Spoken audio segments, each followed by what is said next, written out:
ही चीज को शुरुआत करने में सबसे ज्यादा समस्याएं होती हैं। लेकिन अगर एक बार वो चीजें स्टार्ट हो जाती हैं, वो अपने लाइन पे आ जाती है, तो फिर ऐसे स्थिति में वो स्मूथली चलती है। इसी तरह से जब आप तैयारी करेंगे तो हो सकता है कि शुरू के 1, 2, 3 मंथ आपको बहुत कठिनाइयों का सामना करना पड़े सिलेबस को समझने में, लोगों का तंज भी होता है कई बार, लेकिन आपको इन सब चीजों से दूर रहना है। अगर सिलेबस में कोई दिक्कत हो रही है, प्रश्न कैसे आ रहे हैं, कौन से बुक पढ़ने चाहिए, इसके लिए आपको टीचर्स या मेंटर्स जैसे लोग होते हैं, वो आपको समय समय पर मार्गदर्शन करते हैं।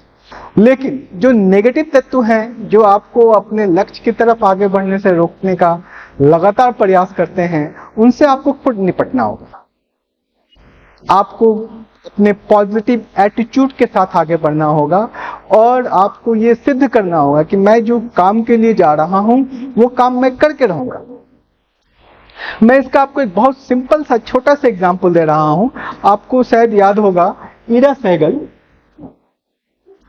ये जो है ईरा सहगल 2014 बैच की शायद आईएएस अधिकारी है और इनका रैंक 1 है।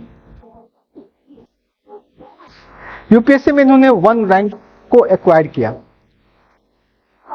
आप जानते हैं कि ईरा सहगल जो है, अगर आप नेट पे सर्च करेंगे तो देखेंगे कि ये डिसेबल्ड हैं, फिजिकली थोड़ा सा डिसेबल्ड हैं, और इनका पहले भी सिलेक्शन इंडियन रेवेन्यू सर्विस में हुआ था, आईआरएस में इनका सिलेक्शन हुआ था। लेकिन आईआरएस में इनको पोस्टिंग नहीं दी गई क्योंकि आईआरएस में कुछ ट्रेनिंग्स जो है वो पुलिस के साथ, आईपीएस लोग के साथ भी होती है। लेकिन इन्होंने सुप्रीम कोर्ट में इस पर केस किया और फाइनली उन्होंने केस जीत गई।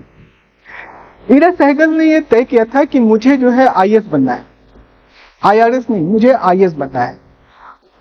अब बात यह होती थी कि अगर वो रैंक 2 होती और सपोज कीजिए कि रैंक 1 पे कोई डिसेबल्ड कैंडिडेट आ जाता, तो ऐसे स्थिति में वो आईएएस नहीं बन पाती।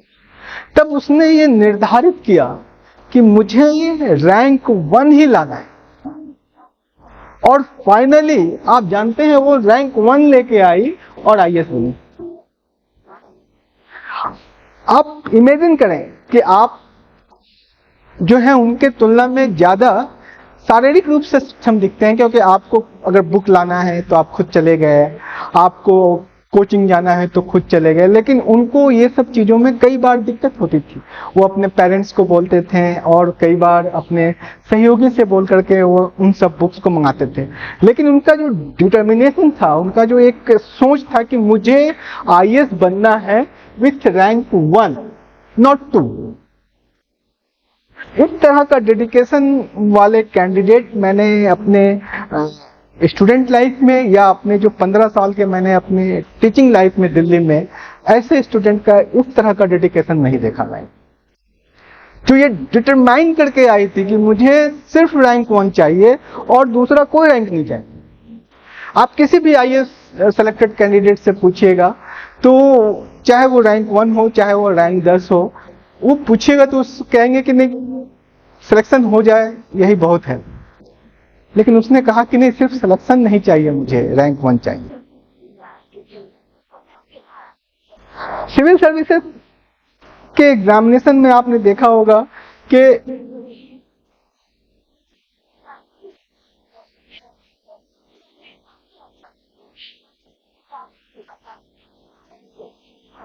सिविल सर्विसेज के एग्जाम में आपने देखा होगा कि बहुत सारे कोचिंग इंस्टीट्यूट्स बहुत सारे मटेरियल्स प्रोवाइड करवाते हैं, और बच्चे क्या करते हैं कि उन मटेरियल्स में अपने आप को पूरी तरह से खो देते हैं।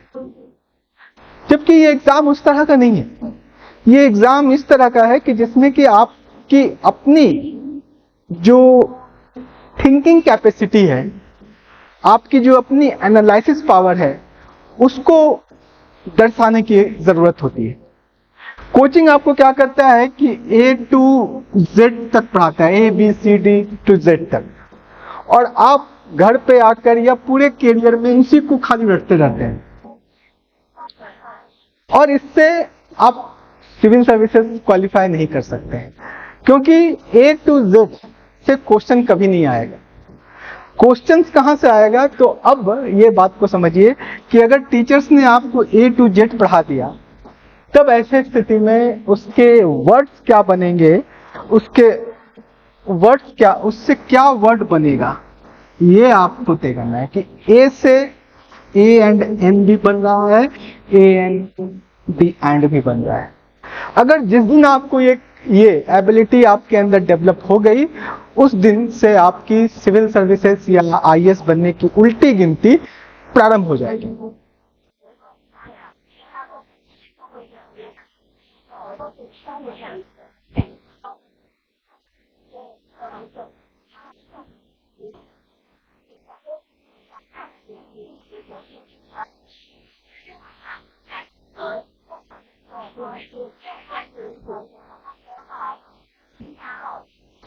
सिविल सेवा या सिविल सर्विसेज या यूपीएससी की तैयारी करते समय हमें इस बात का ध्यान रखना चाहिए कि अधिकतर स्टूडेंट्स क्या करते हैं कि सिर्फ पीटी सोचते हैं कि प्रीलिम्स निकल जाए तो हमारा काम हो जाएगा, प्रीलिम्स निकल जाए तब मेंस देखा जाएगा, तब इंटरव्यू देखा जाएगा। ये बहुत ही रॉन्ग डिसीजन होता है। आपको जब ये तैयारी करना प्रारंभ किया है, तब से आपको तीनों चीजों के बारे में सोचना है, पीटी, मेन एंड इंटरव्यू। यानी कि आप अपने पर्सनालिटी पर भी वर्क कर रहे हो, अपने ड्रेसिंग सेंस पे भी वर्क कर रहे हो। ऐसा नहीं है कि सिर्फ दिन भर जींस और टी शर्ट पहन के पढ़ रहे हैं।